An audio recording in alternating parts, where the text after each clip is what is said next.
Hello everyone. As we have studied the first part of inversion, today we will start its second part. आज हम लोग inversion के second part को start करने वाले हैं। तो सबसे पहले जो स्टूडेंट इन्वर्जन के फर्स्ट पार्ट का वीडियो नहीं देखे हैं वे डिस्क्रिप्शन बॉक्स में जाकर पहले इन्वर्जन के फर्स्ट पार्ट का वीडियो देखें, उसके बाद ही सेकंड पार्ट का वीडियो देखें, तब आपको अच्छे से क्लियर हो पाएगा। ठीक है, तो आइए हम लोग शुरू करते हैं इन्वर्जन का सेकंड पार्ट। पिछले क्लास में हमने ये बताया था कि इन्वर्जन जो शब्द है वो बना है शब्द इनवर्स से, और इंग्लिश में इनवर्स का बस इतना सा मतलब है कि यदि एक जनरल सेंटेंस हम लिखें तो ये हमारा जनरल सेंटेंस हुआ, और इस जनरल सेंटेंस को यदि इस फॉर्म में लिखा जाए तो हम यूं कह सकते हैं कि ये सेंटेंस इस सेंटेंस का इन्वर्टेड फॉर्म है। और सीधी सी बात, इन्वर्जन का मतलब यदि किसी सेंटेंस में वर्ब सब्जेक्ट से पहले आ जाए, वर्ब सब्जेक्ट से पहले आ जाए तो उस सेंटेंस में हम ये कह सकते हैं कि सब्जेक्ट और वर्ब के बीच इन्वर्जन। देखो जहां पे ऑब्जेक्ट था ऑब्जेक्ट अभी भी वही है, इन्वर्जन केवल किसके बीच हुआ है?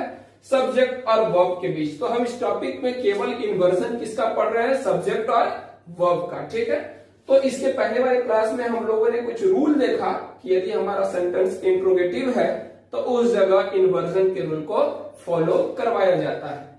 आज हम लोग कुछ ऐसा कंडीशन देखेंगे कि क्या ये भी सिचुएशन हो सकता है कि यदि हमारा सेंटेंस इंट्रोगेटिव नहीं है उसके बावजूद भी लॉ ऑफ इन्वर्जन को फॉलो करता है।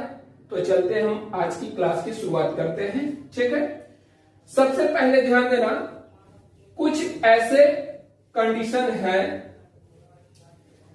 जिसके अंत में इंट्रोगेटिव मार्क नहीं होता है, या यूं कह सकते हैं कि सेंटेंस हमारा इंट्रोगेटिव नहीं है, उसके बावजूद भी लॉ ऑफ इन्वर्जन को फॉलो करता है। और वो कौन कौन से कंडीशन है? तो सबसे पहला कंडीशन हम लोग देख रहे हैं कंजक्शन का, उसके बाद एडवर्ब का देखेंगे।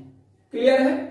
कंजक्शन का कहने का मतलब कुछ कंजक्शन ऐसे हैं जिसके अंत में मार्क ऑफ इंट्रोगेशन, बोले तो इंट्रोगेटिव मार्क्स तो नहीं होता है, उसके बावजूद भी लॉ ऑफ इन्वर्जन को फॉलो करता है।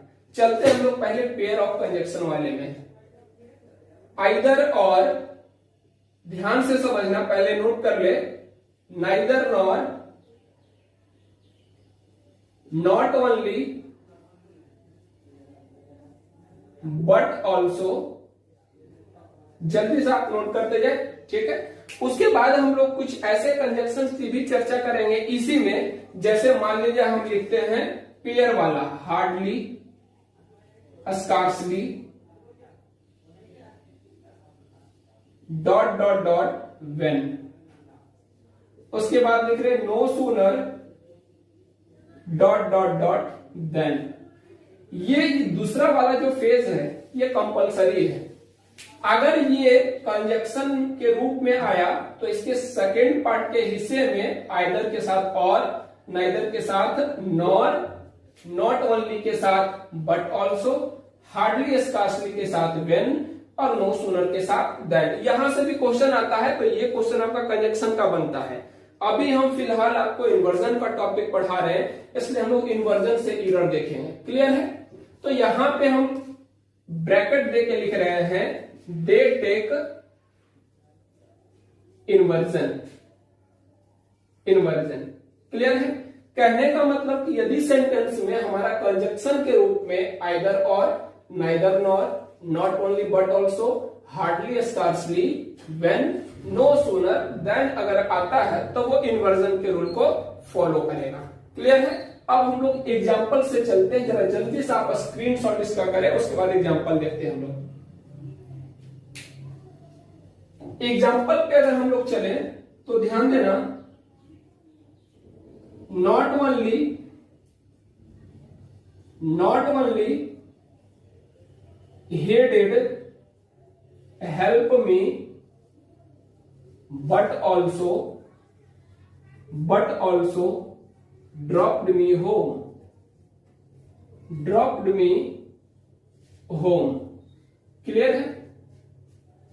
Not only he did help me but also dropped me home. ध्यान देना यहां पे, देखो इस सेंटेंस में कंजक्शन आ चुका है पेयर वाला, नॉट ओनली बट ऑल्सो। यदि हमें इस तरह के कंजक्शन किसी सेंटेंस में मिलता है तो उस कंडीशन में लॉ ऑफ इन्वर्जन फॉलो करवाना होगा। और लॉ ऑफ इन्वर्जन कहता है कि वर्ब सब्जेक्ट के पहले आना चाहिए। वर्ब किसके पहले आना चाहिए? सब्जेक्ट के पहले आना चाहिए। देखो जरा इस सेंटेंस में नॉट ओनली ही डिड, ये हमारा सेंटेंस का सब्जेक्ट है और ये वर्ब है। बताओ सब्जेक्ट और वर्ब जो आया है इसे देखकर कि क्या ये लॉ ऑफ इन्वर्जन फॉलो कर रहा है? लॉ ऑफ इन्वर्जन तभी फॉलो करता है जब वर्ब हमारा सब्जेक्ट के पहले आ जाए। ठीक है, जब वर्ब हमारा सब्जेक्ट के पहले आ जाए, कहने का मतलब कि इस सब्जेक्ट को हम यहां रखेंगे और इस वर्ब को यहां रखेंगे। मतलब सेंटेंस में थोड़ी सी अरेंजमेंट की जरूरत है और यहां हम क्या करेंगे, ही डिड के जगह पे कर लेंगे डिड ही। क्लियर है? हो सकता है कि इस सेंटेंस को ऐसे भी वो दे सकता था, not only he helped me, यहां डिड हटा देता और डायरेक्ट लिखता not only he helped me, तब भी कंडीशन यही होता, क्योंकि सिंपल पास्ट से अगर हम ऑक्सिलरी वर्ब निकालना चाहते तो डिड निकलता। क्लियर है? आगे और भी एग्जांपल देखेंगे, उससे क्लियर हो जाएगा। तो उम्मीद करते इतना समझ में आ गया होगा कि पेयर ऑफ कंजक्शन वाला नॉट ओनली बट ऑल्सो हमें मिला। तो इस कंडीशन कहता है कि दे टेक इन्वर्जन, ये वाले रूल्स इन्वर्जन लेंगे। और इन्वर्जन का मतलब पहले सब वर्ब उसके बाद सब्जेक्ट, पहले वर्ब उसके बाद सब्जेक्ट। तो not only did he help me but also dropped me home. Clear है? जरा जल्दी नोट करें, अगले एग्जाम्पल पे हम लोग बढ़ते हैं आगे। ठीक, अगला एग्जाम्पल है, मिटा रहे इसको, स्क्रीनशॉट आप ले लिए होंगे। ठीक है,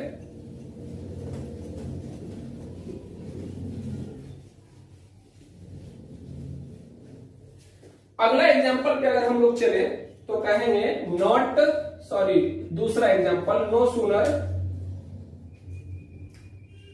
sooner I had reached the station when the train departed, ये कह सकते हैं when the train left the platform। Clear है? देखो यहां पे दो एरर दे चुके हैं। हो सकता है कि आपको जब ये क्वेश्चन दिया जाए तो इन्वर्जन से ना दिया जाए और वो डायरेक्ट कंजक्शन से क्वेश्चन दे दिया जाए, इसलिए हम आपको दोनों चीज समझाना चाह रहे हैं। ध्यान देना, not only he did help me but also drop me home, ये तो क्लियर हो गया क्योंकि नॉट ओनली के साथ बट ऑल्सो आया। लेकिन आपको ये भी पता है कि जो कंजक्शन इसके पहले हमने लिखा वहां नो सूनर के साथ व्हेन था या देन था, तो नो सूनर के साथ क्या था, देन था। लेकिन यहां अगर हम पेयर वाला देखें तो नो सूनर के साथ क्या दिया गया है, व्हेन दिया गया है, जो कभी आता नहीं है। तो इस व्हेन के जगह पे क्या करेंगे, देन करेंगे। एक एरर आपसे यहां से भी पूछा जा सकता है कि कॉम्बिनेशन के रूप में नो सूनर अपने साथ देन लेता है। अगर उसके बाद की हम बात करें तो ध्यान देना, नो सूनर देन ये पेयर ऑफ कंजक्शन आया और ये कहता है कि हम अपने साथ इन्वर्जन के रूल को फॉलो करते हैं। तो नो सूनर देन आया, इन्वर्जन का रूल लगा दो। इन्वर्जन का रूल कहने का मतलब वर्ब पहले और सब्जेक्ट बाद में। देखो तो जरा, पहले सब्जेक्ट आया, वर्ब बाद में आया। और आमतौर पे इन्वर्जन में क्या करते हैं ना कि ऑक्सिलरी वर्ब को सब्जेक्ट से पहले रखा जाता है। अगर ये नहीं भी आता, ये आता, तो इसके साथ हम इसके पहले डिड निकाल लेते हैं, जैसा कि हमने पहले क्लास में इस चीज की जिक्र की। ठीक है, तो आई हैड रिच्ड सब्जेक्ट है, वर्ब है, इन्वर्जन का रूल तो फॉलो करवाना होगा उस कंडीशन में, इस वर्ब को पहले, इस सब्जेक्ट को बाद में। तो आंसर हमारा क्या हो जाएगा, no sooner had I reached the station then the train left the platform. Clear है? जरा जल्दी एग्जांपल नोट करें, आगे बढ़ते हैं हम लोग। स्क्रीनशॉट भी आप ले सकते हैं इसका। उसके बाद अगर हम बात करें कि और कौन कौन से कंडीशन है जहां पे इन्वर्जन के रूल को फॉलो करवाया जाता है। क्लियर है? अब चलते हैं हम लोग अगले सेंटेंस पे। अगला सेंटेंस कहता है sentence beginning with A negative verb follow law of inversion. Sentence beginning with A negative word follow law of inversion. इसके कंसेप्ट को यहां लिख रहे हैं।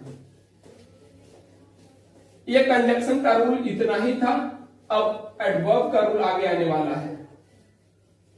देखना जरा, इसे नोट कर ले। दूसरा point, sentences beginning with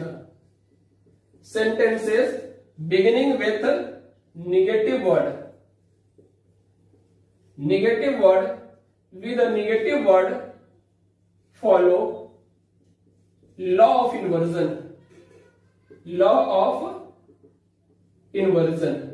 clear है?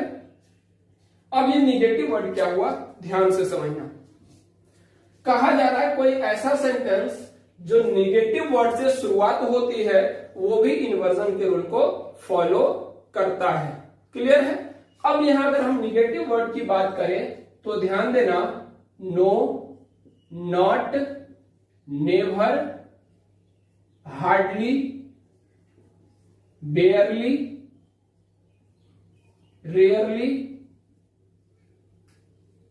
रेयरली और साथ ही साथ स्कार्सली।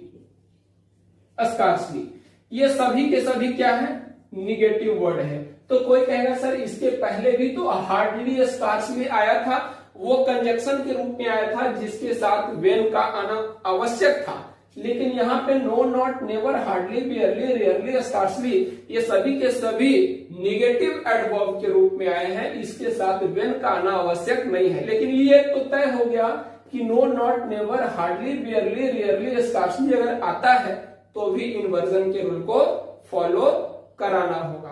क्लियर है?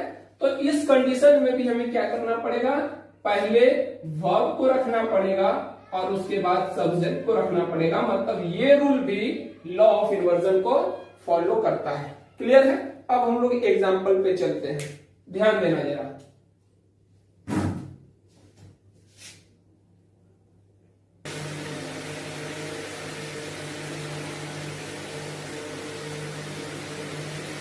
एग्जाम्पल लिख रहे हैं, not for a moment, not for a moment I thought, not for a moment I thought I would be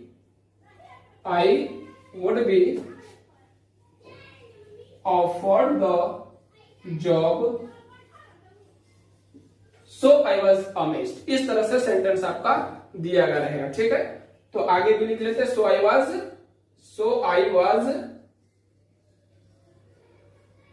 amazed,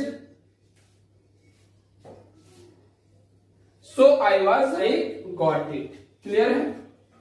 इसमें आपको बताना है when I got it। कहा जा रहा है not for a moment I thought I would be offered the job so I was amazed when I got it। Not for a moment I thought I would be offered, मतलब किसी क्षण हमने कभी ये नहीं सोचा कि I would be offered the job, हमें जॉब ऑफर किया जाएगा। So I was amazed when I got it, लेकिन जब हमें जॉब मिला तब हम क्या हो गए, आश्चर्य हो गए, अमेज्ड हो गए। ठीक है? जरा बताओ तो इस सेंटेंस में क्या करेक्शन होना है, कोई प्रॉब्लम है, जल्दी क्लियर करें। लिखा गया sentence beginning with A negative word, यदि किसी सेंटेंस का प्रारंभ किसी नेगेटिव शब्द से होता है जो कि यहाँ आ रहा है, उस कंडीशन में आपको आगे चल करके लॉ ऑफ इन्वर्जन फॉलो करवाना होगा। तो not for a moment I thought आ गया ना, आई थाउट। देखो तो जरा, ये सेंटेंस का सब्जेक्ट है, ये सेंटेंस का वर्ब है। ये वर्ब का कौन सा फॉर्म है भाई, सेकेंड फॉर्म है। इसका मतलब subject plus V2 simple past का स्ट्रक्चर है। अब इस जगह पे हमें लॉ ऑफ इन्वर्जन फॉलो करवाना है, तो पहले वर्ब रखेंगे, बाद में सब्जेक्ट रखेंगे। मेन वर्ब को तो पहले रखेंगे नहीं। इस सेंटेंस से या इस मेन वर्ब से हमें एक ऑक्सिलरी वर्ब निकालना। और मैंने बताया कि केवल अगर वर्ब का फॉर्म दिया गया रहे तो उस कंडीशन में क्या करते हैं, कि हम उसी मेन वर्ब से क्या निकाल लेते हैं, ऑक्सिलरी वर्ब। अगर V1 हो तो डू, V5 हो तो डज और V2 हो तो डिड। क्लियर है? मतलब यहां से हमारा जो ऑक्सिलरी वर्ब निकलने वाला है वो डिड निकलने वाला है। तो क्या करेंगे, डिड आई, नीचे लिख रहे हैं यहां से फिर, ठीक है, डिड आई, अब थाउट आया, डिड लग गया, तो इसका फर्स्ट फॉर्म क्या होगा, थिंक। Did I think. कर कुछ नहीं करना है, बस वर्ब को पहले रखना है, सब्जेक्ट को बाद में कर देना है, और जो ऑक्सिलरी वर्ब निकालना है वो डू, डज, डिड, ये तीनों में से कोई आ सकता है। क्लियर है? आगे चलते हैं हम लोग अगले कंसेप्ट की ओर। अगला जो हमारा कंसेप्ट है वो ये कहता है कि sentences beginning with adverb of frequency follow law of inversion. यदि किसी सेंटेंस का शुरुआत एडवर्ब ऑफ फ्रीक्वेंसी से होता है तो उस कंडीशन में भी हमें इन्वर्जन के रूल को फॉलो करना है। अब ये एडवर्ब ऑफ फ्रीक्वेंसी क्या होता है उसे देखते हैं। पहले हम लोग सेंटेंस लिखते हैं। Rule number 3, sentences beginning with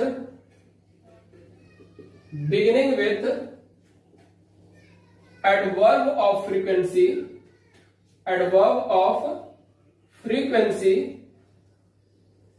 follow law of inversion। कहने का मतलब कि यदि किसी सेंटेंस की शुरुआत एडवर्ब ऑफ फ्रीक्वेंसी से होता है तो उस कंडीशन में भी हम इन्वर्जन के रूल को फॉलो करते हैं। ये एडवर्ब ऑफ फ्रीक्वेंसी क्या होता है, ध्यान से समझना। यहां लिख रहे हैं हाउ मेनी टाइम्स। क्या लिखे, हाउ मेनी टाइम्स। यदि हाउ मेनी टाइम्स का रिप्लाई जो देता है, तो जो हाउ मेनी टाइम्स का रिप्लाई देता है उसी को हम एडवर्ब ऑफ फ्रीक्वेंसी कहते हैं। क्लियर है? जैसे हमने लिखा वंस, ट्वाइस, सेल्डम, नेवर,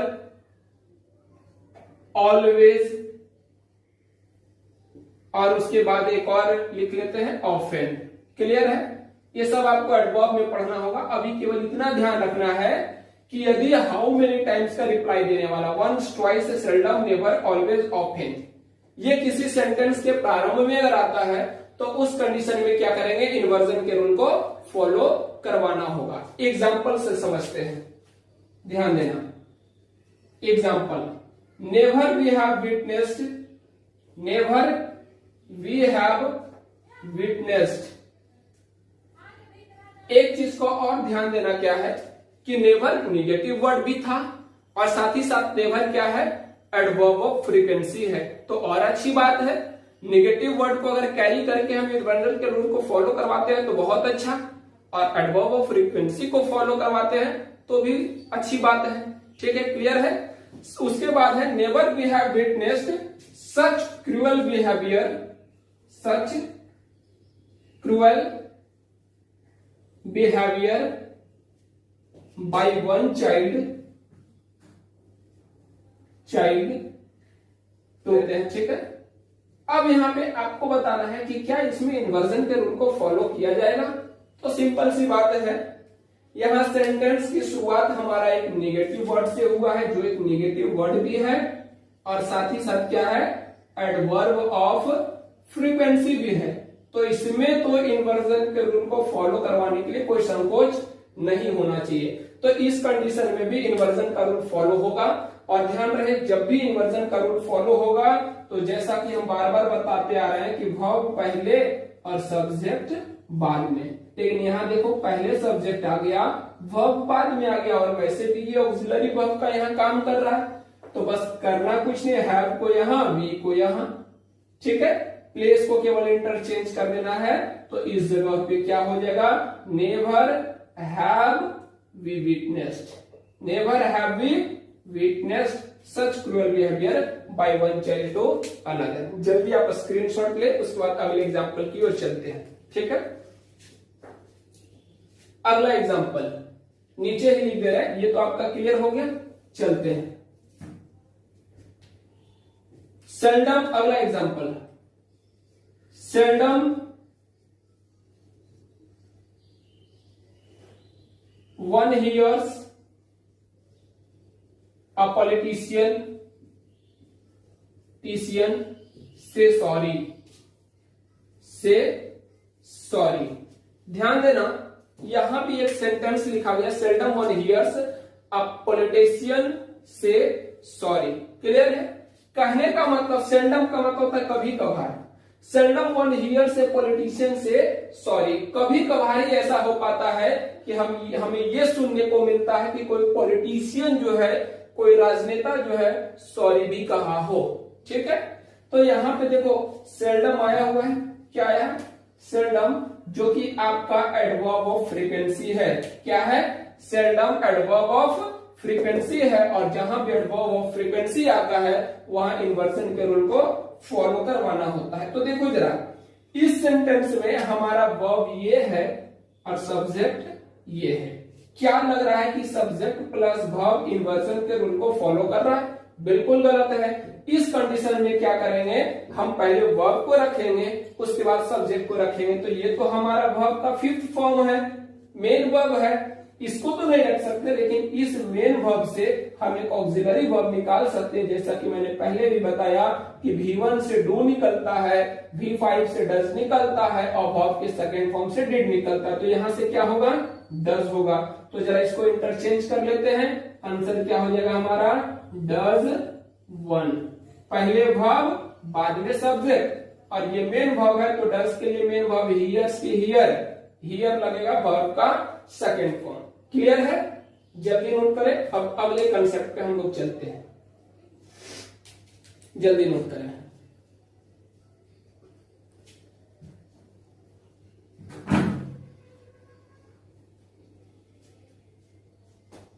इसको मिटा रहे हैं। अगला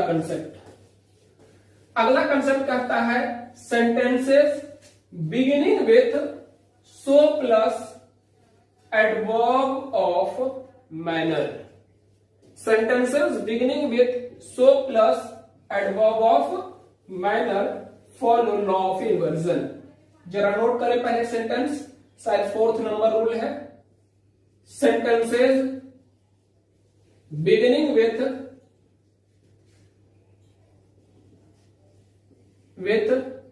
सो प्लस एडवर्ब ऑफ मैनर, ठीक है, फॉलो लॉ ऑफ इन्वर्जन। ध्यान से समझना, कहा जा रहा है कि वैसा सेंटेंस जिसका प्रारंभ, जिसकी शुरुआत सो प्लस एडवर्ब ऑफ मैनर से होता है, तो उस कंडीशन में हम इन्वर्जन के रूल को फॉलो करते हैं। अब ये एडवर्ब ऑफ मैनर है क्या? जैसे कहने का मतलब हाउ, कोई काम किस रूप में हुआ, कोई काम के होने की प्रणाली क्या थी, उसे हम एडवर्ब ऑफ मैनर कहते हैं। मतलब किसी कार्य के होने का जो तरीका होता है उसे हम एडवर्ब ऑफ मैनर। जैसे कोई काम तेजी से हुआ तो क्विकली, स्लोली, रैपिडली, ये सारे के सारे एडवर्ब ऑफ मैनर है। और आमतौर पे ये देखा जाता है कि यदि हम एडजेक्टिव ऑफ क्वालिटी में ly लगाते हैं तो वो एडवर्ब ऑफ मैनर ही बनता है। ठीक है, अब बात करते हैं कि एडवर्ब ऑफ मैनर किसका जवाब देता है? हाउ का, कैसे, हाउ का कैसे। और एक चीज और ध्यान देना, एडवर्ब ऑफ मैनर जो होता है हाउ का जवाब देता है कैसे का, या हिंदी लिख रहे हैं कैसे, और एक होता है एडजेक्टिव जो जवाब देता है कैसा। किसका? कैसे का जवाब दिया तो एडवर्ब, और कैसा का जवाब दिया तो एडजेक्टिव। मैं आपको एक सॉन्ग बता रहा हूं, उससे आपको पहचानना है कि एडवर्ब ऑफ मैनर क्या है। मैंने क्या बोला? कैसे का जवाब देगा तो एडवर्ब, कैसा का जवाब देगा तो एडजेक्टिव। मैं बोल रहा हूं वह बहुत स्मार्ट लड़का है, वह बहुत स्मार्ट लड़का है। कैसे लड़का है या कैसा लड़का है? तो कहोगे सर बहुत स्मार्ट लड़का है, तो ये कैसा का रिप्लाई दे रहा है, एडजेक्टिव होगा। वह बहुत तेज है, कैसे है या कैसा है? तो कैसा है, तेज है।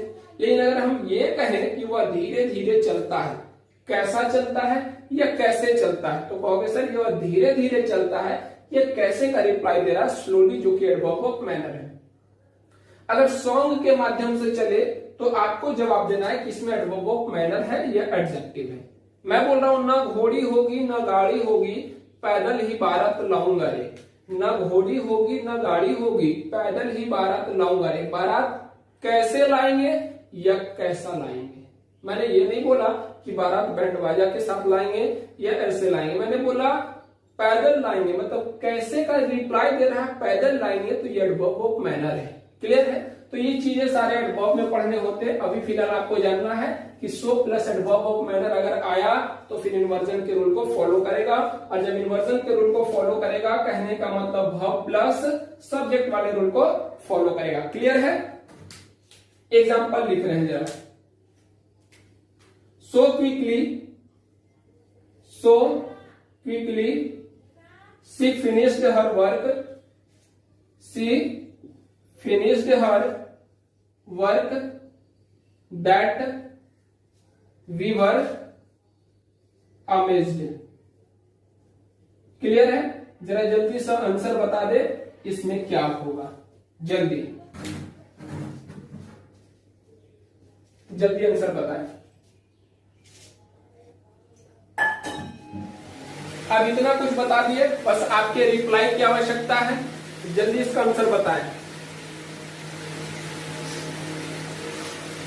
चलो देखते हैं। सो क्विकली, ये सो है, ये क्विकली है। So plus adverb of manner. Clear है? So plus adverb of manner आ रहा, देख रहे हो एलवाई लगा हुआ है, तो so plus adverb of manner अगर आ गया, इसका मतलब है कि इन्वर्जन के रूल को फॉलो करेगा। और अगर इन्वर्जन के रूल को फॉलो करता है तो भाई पहले सब्जेक्ट बाद में वर्ब की पहले वर्ब बाद में सब्जेक्ट, पहले वर्ब बाद में सब्जेक्ट। तो यहां से जो हमको निकालना है वर्ब, देखो यहाँ कोई ऑक्सिलरी वर्ब तो दिख नहीं रहा, एक ऑक्सिलरी वर्ब निकालते हैं। वर्ब का सेकेंड फॉर्म है, क्या निकलेगा? डिड। इसका मतलब जब डिड निकल गया तो पहले इसको रख देते हैं, बाद में किसको रखेंगे? सब्जेक्ट को। तो यहां से हमारा आंसर क्या हो जाएगा? डिड सी, और फिनिश्ड रखेंगे या फिनिश रखेंगे? फिनिश रखेंगे, क्योंकि डिड आ चुका है और डिड के बाद वर्ब का कौन सा फॉर्म लगता है? फर्स्ट फॉर्म लगता है। क्लियर है? जल्दी नोट करें, अगले एग्जांपल पे चलते हैं हम लोग।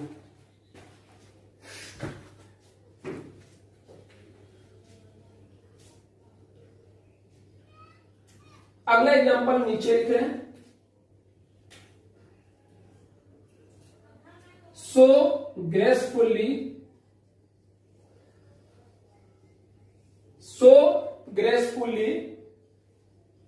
she will perform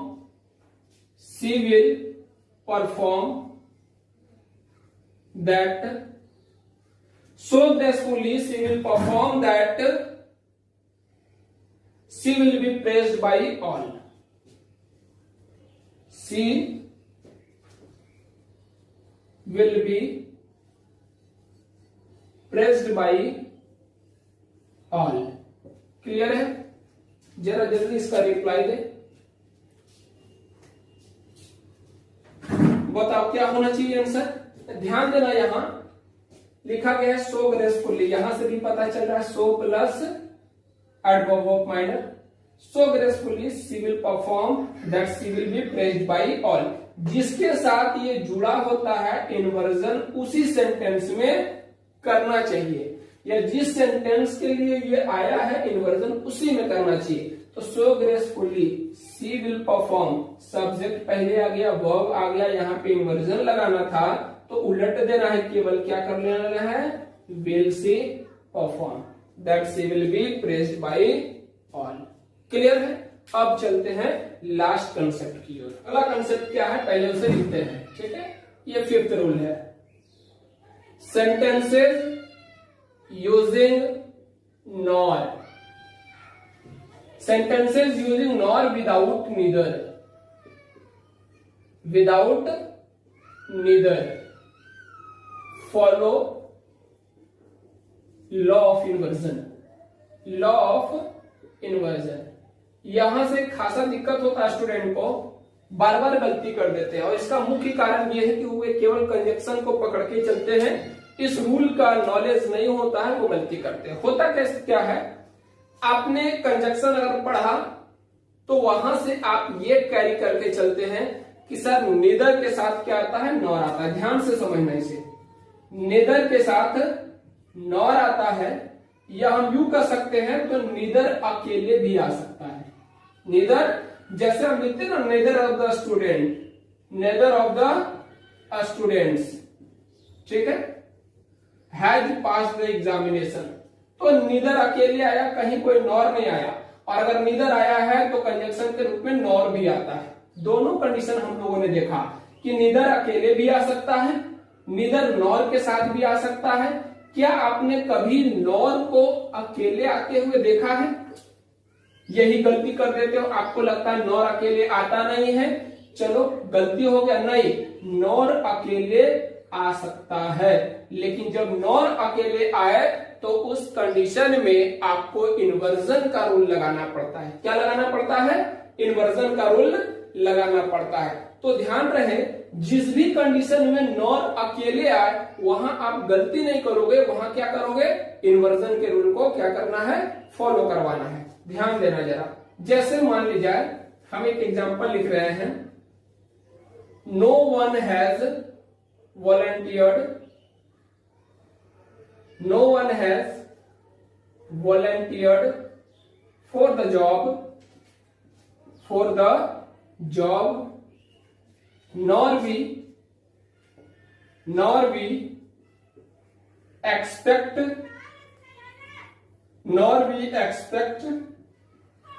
anyone to do so, लिखा गया no one has volunteered for the job nor we expect anyone to do so। ठीक है, अब इस सेंटेंस में किसी भी प्रकार का प्रॉब्लम तो शुरू से नहीं है, लेकिन आगे चल करके देखोगे तो एक नॉर आया है, और यदि नॉर अकेले आए तो गलती नहीं करते हैं, वहां लॉ ऑफ इन्वर्जन को फॉलो करवाते हैं। तो ध्यान देना, नॉर यहां पे आया है, मतलब इस सेंटेंस में इन्वर्जन फॉलो होना चाहिए। और देखो, पहले सब्जेक्ट आया, वर्ब आया, क्या इन्वर्जन का रूल ये होता है? इन्वर्जन का रूल होता है पहले वर्ब बाद में सब्जेक्ट। तो भाई ऑक्सिलरी वर्ब ही तो पहले हम रखते हैं, इसमें ऑक्सिलरी वर्ब तो है नहीं, लेकिन देखो वर्ब का फर्स्ट, और वर्ब के फर्स्ट फॉर्म से कौन सा ऑक्सिलरी वर्ब निकल के आता है? डू। इसका मतलब जब हम इन्वर्जन करेंगे तो इसका आंसर क्या हो जाएगा? Do we. और एक्सपेक्ट तो ऑलरेडी वर्ब का फर्स्ट फॉर्म है, तो ये सही है, केवल क्या करना है हमें? Do we. तो हो जाएगा no one has volunteered for the job nor do we expect, केवल वर्ब प्लस सब्जेक्ट करना है, nor do we expect. Clear है? जल्दी नोट करें। इस तरह का क्वेश्चन एग्जामिनेशन में ज्यादा आता है, लेकिन आपको प्रॉब्लम होता है क्योंकि इस टॉपिक को आप अच्छे से पढ़ के नहीं जाते। इंडिविजुअल केवल कंजक्शन में पढ़ लेते हैं, एडवर्ब में पढ़ लेते हैं, वहां से पूरी तरह क्लियर नहीं हो पाता है। क्लियर है? अब आगे फिर से हम लोग अगले एग्जाम्पल की ओर चलते हैं। ध्यान देना, ये एग्जाम्पल सीपीओ में आया हुआ है और बहुत अच्छे से समझना। एक एग्जाम्पल ये था, एक एग्जाम्पल ये है, ध्यान से समझना क्या लिखा गया। I cannot speak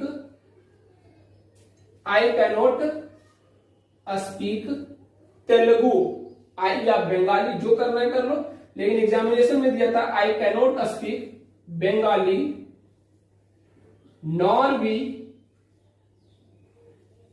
speak Telugu. Clear है? कहा जा रहा है कैनोट स्पीक बंगाली, मैं बंगाली नहीं बोल सकता, नॉर वी स्पीक तेलुगु, और ना ही हम लोग तेलुगु बोलते हैं। ठीक है, या नॉर, यहाँ वी आई है तो यहाँ आई ही कर लेंगे। ठीक है, नॉर आई स्पीक तेलुगु, मतलब मैं बंगाली तो नहीं बोल सकता और तेलुगु भी नहीं बोल पाता। क्लियर है? अब इसमें क्या करना है, देखो नॉर आ गया, आपको लगेगा सर अगर नॉर आया है तो इसका जो पहला हिस्सा था नेदर, वो कहां चला गया? तो उससे कोई प्रॉब्लम नहीं है, क्योंकि ये कंजक्शन एक से अधिक सेंटेंस जोड़ तो रहा है, उसके लिए केवल नॉर आ गया काफी है। अगर नॉर आ गया तो आप इन्वर्जन के रूल को फॉलो करवा करके आप क्या कर सकते हैं? सही कर सकते हैं। तो क्या करें, इन्वर्जन का रूल इसमें लगा दे या इन्वर्जन का रूल इसमें लगा दे? तो भाई ये जिसके लिए आया है इन्वर्जन तो उसी में लगाएंगे ना, इसका मतलब इन्वर्जन यहां लगाना होगा। और ध्यान रहे, फिर वही कंडीशन, ये सब्जेक्ट है, वर्ब है, इन्वर्जन नहीं ले रहा है, इन्वर्जन का रूल फॉलो नहीं कर रहा है और हमें नॉर के आधार पे इन्वर्जन का रूल लगाना होगा। देखो वर्ब का फर्स्ट फॉर्म है, वर्ब का फर्स्ट फॉर्म से क्या निकल के आता है, डू निकल के आता है। तो क्या करेंगे, बस उल्टा कर दो, डू आई। क्लियर है, यहां से डू निकल के आया, डू आई कर दो और डू के साथ V1 आना चाहिए। V1 तो ऑलरेडी स्पीक आ चुका है। क्लियर है, तो हम लोगों ने देखा बहुत सारे कंडीशन और एक बार हम लोग इसे क्या करते हैं, समराइज करते हैं और आज की क्लास समाप्त करते हैं। ध्यान से समझते जाना कि लॉ ऑफ इन्वर्जन कहां कहां फॉलो होता है। सबसे पहली बात तो ये कि इन्वर्जन जो होता है वो वर्ब प्लस सब्जेक्ट होता है, सब्जेक्ट प्लस वर्ब नहीं होता। और इन्वर्जन का जो रूल है, सबसे पहला रूल ये कहता है कि यदि कोई सेंटेंस इंट्रोगेटिव फॉर्म में है तो वहां इन्वर्जन लगाना अनिवार्य हो जाता है। एक रूल ये। दूसरा रूल कहता है कि यदि किसी सेंटेंस में पेयर वाला कंजक्शन आया, जैसे आइदर और, neither nor, not only, but also, उसके बाद हार्डली स्कार्सली के साथ वेन, नो सूनर के साथ देन, अगर इस फॉर्म के साथ कंजक्शन अगर दिख गए तो उस कंडीशन में भी हमें इन्वर्जन के रूल को फॉलो करना होगा। उसके बाद था कि सो प्लस एडवर्ब ऑफ मैनर अगर आए तो इन्वर्जन के रूल को फॉलो कराना होगा। उसके बाद था कि यदि एडवर्ब ऑफ फ्रीक्वेंसी सेंटेंस के प्रारंभ में आए तो वहां भी इन्वर्जन के रूल को फॉलो कराना होगा। एक और था कि यदि किसी सेंटेंस की प्रारंभ किसी निगेटिव वर्ड से होता है तो वहां भी लॉ ऑफ इन्वर्जन को फॉलो कराना होगा। और अंतिम कंडीशन था कि यदि किसी सेंटेंस में नाइदर के बगैर नॉर आ जाए तो उस कंडीशन में भी हमें लॉ ऑफ इन्वर्जन फॉलो करना होगा। ठीक है, तो इन्वर्जन में बस इतना ही रूल था। कुछ रूल ऐसे हैं जो आपको कंजक्शन में पढ़ना ही है, तो उसको हम इसमें इंडल्ज नहीं कर रहे हैं। जो भी आपका इंपॉर्टेंट रूल था इन्वर्जन का, वो आपका पूरा का पूरा क्लियर हो गया। उम्मीद करते हैं कि इन्वर्जन का टॉपिक आपको समझ में आ गया होगा। किसी भी प्रकार का प्रॉब्लम है तो बार बार आप इसे रेगुलर आप इस वीडियो को देखते रहें, स्किप करके देखते रहें, पॉज करके नोट करते जाए सारे के सारे पॉइंट। क्लियर है, इसके बाद हम लोग एक क्लास रखेंगे इन्वर्जन का, जो भी क्वेश्चन आया हुआ है विभिन्न एग्जामिनेशन में उसको सोल्व करेंगे। क्लियर है, तो आज की क्लास हम यहीं पे समाप्त करते हैं। Okay, thank you.